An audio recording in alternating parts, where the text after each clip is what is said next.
शिक्षा और संस्कृति सब्जेक्टिव क्वेश्चन होगा। और इसमें के बाद ये मतलब ये जो है, इसके बाद जो खंड होगा ये खत्म होगा, उसके बाद हम लोग काव्य खंड पढ़ेंगे। तो शिक्षा और सभी इस चैप्टर का अंतिम है, जो हम लोग कौन सा थी, यानी गद्य खंड जो होगा, ये गद्य खंड अंतिम होगा। और उसके बाद हम लोग पढ़ेंगे काव्य खंड, है ना। तो 12 नंबर तक है, क्या है, 12 नंबर तक है गद्य खंड। और 12 को कितना है, 12 को क्या करेंगे हम लोग, फिर काव्य खंड पढ़ेंगे। तो यहाँ से अब ये अंतिम चैप्टर है और यहाँ से पढ़ेंगे शिक्षा और संस्कृति। शिक्षा अलग चीज होता है, संस्कृति, शिक्षा का मतलब जो हम प्राप्त करते हैं शिक्षा, और संस्कृति जो हमें जीवन जीते हैं उसे संस्कृति बोलते हैं, ठीक है। तो अब हम लोग यहाँ से पढ़ना स्टार्ट कर देते हैं, प्रश्न उत्तर यहाँ से होगा, ठीक है। तो यहाँ से उत्तर होगा, प्रश्न उत्तर यहाँ से।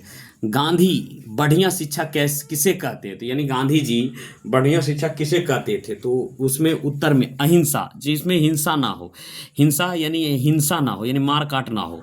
अहिंसा, प्रतिरोध, यानी अहिंसा का क्या हो, प्रतिरोध का गांधी जी बढ़िया शिक्षा आप कहते थे, यानी जो मारपीट ना करता हो, वो अहिंसा का पालन करता हो, उसे क्या करते, सबसे बढ़िया शिक्षा। यह शिक्षा अक्षर ज्ञान से पूर्व मिलना चाहिए। और यह शिक्षा क्या है, अक्षर ज्ञान से पूर्व मिलना चाहिए। कौन सा शिक्षा, अहिंसा का शिक्षा सबसे पहले बढ़िया, और इन्हीं को सबसे बढ़िया कहते थे, ठीक है। उसके बाद प्रश्न संख्या 2, इंद्रियों को बुद्धिपूर्वक उपयोग सीखना क्यों जरूरी है। तो यहाँ यह प्रश्न है 2। तो इंद्रियों को बुद्धिपूर्वक उपयोग करना क्यों जरूरी है। तो इंद्रियों को बुद्धिपूर्वक उपयोग करके बुद्धि का विकास जल्द से जल्द और उत्तम तरीके से हो। तो इंद्रियों को बुद्धिपूर्वक उपयोग करके क्या हो, उसकी बुद्धि का विकास हो और जल्द से उत्तम तरीका हो, ठीक है। तो मस्तिष्क और आत्मा का उत्तम विकास कैसे संभव है। तो मस्तिष्क और आत्मा का उत्तम विकास कैसे संभव है। तो यहाँ से उत्तर लिखेंगे, शिक्षा का प्रारंभ इस तरह से किया जाए कि बच्चे उपयोगी तस्करी सीखें। और बच्चे क्या करें, उपयोगी तस्करी सीखें, यानी कामकाज सीखें। और जिस क्षण से वह अपनी तालीम शुरू करे उसी क्षण से उन्हें उत्पादन का काम करने योग्य बना दिया जाए। और वह क्या करना है, उस समय उसे क्या करना है, काम करने योग्य बना दिया जाए। इस प्रकार की शिक्षा पद्धति के मस्तिष्क और आत्मा को उत्तम विकास संभव है। तो इस प्रकार की शिक्षा को क्या मानते हैं गांधी जी, ये उत्तम संभव है। तो कहने का मतलब मस्तिष्क और आत्मा का उत्तम विकास कैसे होगा। तो शिक्षा को प्रारंभ में जैसे किया जाए, तो बच्चों को क्या करना, तस्करी यानी काम सिखा दे, उस क्षण से वो तालीम शुरू कर रहे और उसी क्षण से उत्पादन काम करने का योग बना दे, और उसे क्या करना, कोई काम करे जिससे वो उत्पादन पैदा करे। इस प्रकार शिक्षा पद्धति मस्तिष्क और आत्मा का उत्तम विकास संभव है। इसी तरीके से शिक्षा से क्या होगा, उत्तम विकास संभव है। शिक्षा का ध्येय गांधी क्यों मानते थे और क्यों। शिक्षा का ध्येय गांधी जी चरित्र निर्माण के करना मानते थे। और शिक्षा का ध्येय क्या होता है, गांधी जी चरित्र निर्माण करना मानते थे। उनके विचार से शिक्षा के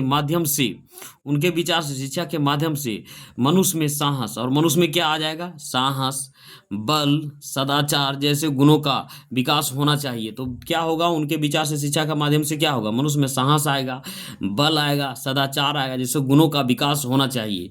क्योंकि चरित्र निर्माण होने से सामाजिक उत्थान स्वयं होगा। साहसी और सदाचारी व्यक्ति हाथों में समाज का गठन का काम आसानी से सौंपा जा सकता है। जो सदाचारी और सब होगा तो उसे क्या होगा, आसानी से समाज को सौंपा जा सकता है। तो इसमें क्या लिखिएगा, इस तरीके से आप लोग लिख दीजिएगा, शिक्षा और संस्कृति, ठीक है।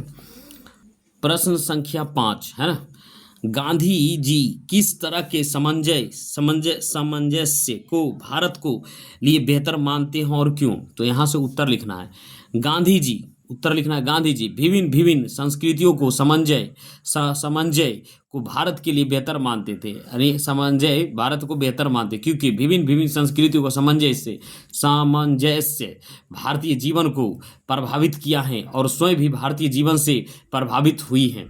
यह सामंजस्य कुदरती तौर पर स्वदेशी ढंग से होगा। ये क्या होगा, कैसा होगा, स्वदेशी ढंग से, जिससे प्रत्येक संस्कृति का लिए अपनी उचित स्थान सुरक्षित होगा। तो कहने का मतलब है, गांधी जी किस तरह का सामंजस्य को भारत को बेहतर मानते थे। तो कहने का मतलब संस्कृति समझे भारत के लिए बेहतर मानते हैं, क्योंकि विभिन्न संस्कृति समझे भारतीय जीवन के प्रभावित किया है और स्वयं भी प्रभावित जीवन से प्रभावित हुआ है। इस समझे कुदरती तौर पर स्वदेशी ढंग से होगा, जिसे प्रत्येक संस्कृति को अपनी उचित स्थान सुरक्षित होगा। इस तरीके से आपको इसका उत्तर देना है। गांधी जी देसी भाषाओं में बड़े पैमाने पर अनुवादकारी क्यों आवश्यक मानते थे? उत्तर में गांधी जी का मानना था कि देसी भाषाओं में अनुवाद के माध्यम से किसी भी भाषा का विचारों को तथा ज्ञानों को आसानी से ग्रहण किया जा सकता है। क्या क्या क्या गांधी जी का मानना था कि देसी भाषाओं में अनुवाद माध्यम से किसी भी भाषा का विचारों को तथा ज्ञानों को आसानी से ग्रहण किया जा सकता था। अंग्रेजी या संसार के अन्य भाषा में जो ज्ञान भंडार पड़ा है उसे अपनी ही मातृभाषा का द्वारा प्राप्त करना सरल है। उसे अपनी मातृभाषा में क्या करना सरल है। सभी भाषाओं से ग्रह ज्ञान के लिए के अनुवाद की कला परम आवश्यक है, अतः इसकी आवश्यकता बड़े पैमाने पर हो। इसकी आवश्यकता क्या हो? बड़े पैमाने पर हो। दूसरी, संस्कृति से पहले अपनी संस्कृति को गहरी समझ क्यों जरूरी है? तो दूसरा में क्या है? दूसरी संस्कृति से पहले अपनी गहरी संस्कृति की क्यों समझ है? दूसरी संस्कृतियों की समझ और कदर स्वयं अपनी संस्कृति की कदर होना है। क्या करना? हम दूसरी को संस्कृति को क्या करेंगे? समझेंगे और दूसरों को कदर करें तो हम वास्तव में हम अपनी संस्कृति को क्या करेंगे?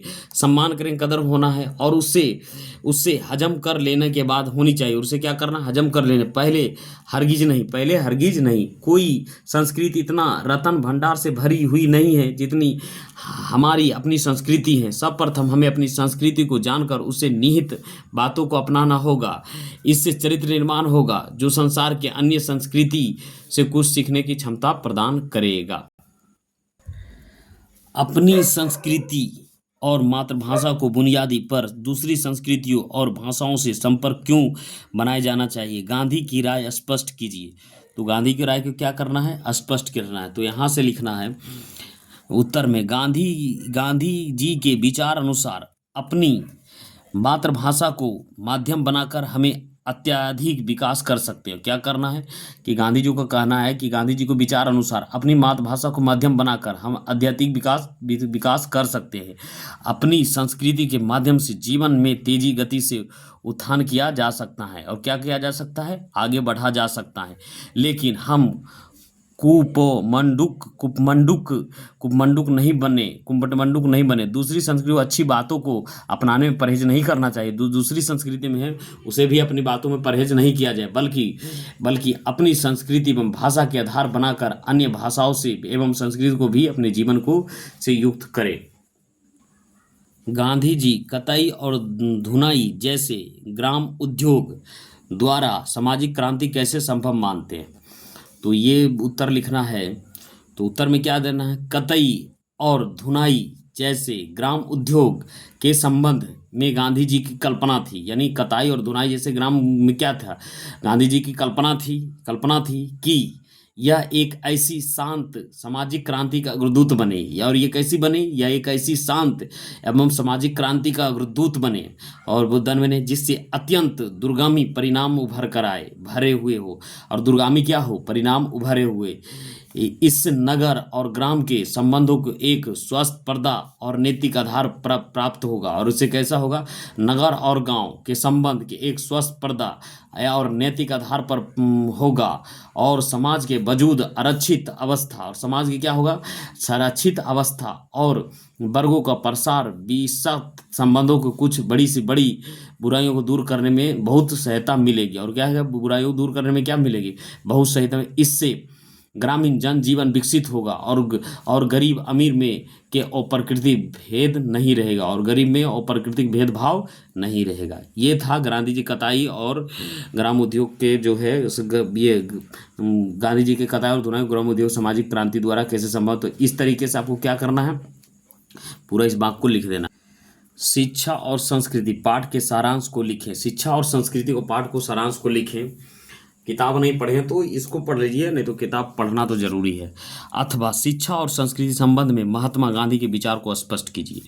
तो अब यहाँ से हम लोग क्या करेंगे? गांधी जी के विचारों को लिखेंगे। गांधी जी का विचार से अहिंसा, प्रतिरोध, अहिंसा क्या करना है? प्रतिरोध सबसे उत्तम, उदात्त और बढ़िया शिक्षा है। सबसे बढ़िया उदात्त शिक्षा। वरमाला सीखने से पहले बच्चों को आत्मा, सत्य, प्रेम और आत्मा में छिपी शक्ति को पता होना चाहिए। यह बताया जाना चाहिए कि सत्य से असत्य को और कष्ट सहने से हिंसा को कैसे जीता जा सकता है। बुद्धि की सच्ची शिक्षा शरीर को स्थूल इंद्रियों अर्थात हाथ पैर आदि को ठीक टोक प्रयोग से ही हो सकता है। इससे बुद्धि का विकास जल्द से जल्द होगा। प्रारंभिक शिक्षा में सफाई और तंदुरुस्त रहने के ढंग बताया जाना चाहिए। प्राथमिक शिक्षा में कताई धुनाई को शामिल करना चाहिए ताकि नगर और गांव के एक जुड़े से दूसरे से जुड़े। इससे गांव के हवसे रुकेंगे। क्या अगर रुकेंगे? शिक्षा का धैर्य चरित्र निर्माण होना चाहिए। धैर्य क्या होना चाहिए? चरित्र निर्माण होना चाहिए। दरअसल लोग में साहस बल सदाचार और बड़े उद्देश्य का लिए आत्मा संग का शक्ति विकसित की जानी चाहिए। संसार की सर्वश्रेष्ठ कृतियों को अनुवाद देश की भाषा में होनी चाहिए ताकि अपनी भाषा में टॉयो सोलोटायल शेक्सपियर मिल्टन और रविन्द्रनाथ ठाकुर की कृतियाँ को आनंद उठा सके। हमें अपनी संस्कृति के बारे में पहले जानना चाहिए। हमें क्या करना? अपनी संस्कृति के बारे में पहले जानना चाहिए। दूसरी संस्कृति के बारे में भी जानना चाहिए। उन्हें तुच्छ समझना गलती होगी। वह संस्कृति जिंदा नहीं रह सकती हैं जो दूसरों को बहिष्कार करने की कोशिश करती हैं। भारतीय संस्कृति उन विभिन्न संस्कृतियों के सामंजस्य के प्रतीक है जिनके पांव भारत में जमे गए हैं, जिनकी भारतीय जीवन पर प्रभाव पड़ा है और स्वयं भारतीय जीवन से प्रभावित हुई हैं। और यहाँ ये चैप्टर क्या हो गया? समाप्त हो गया।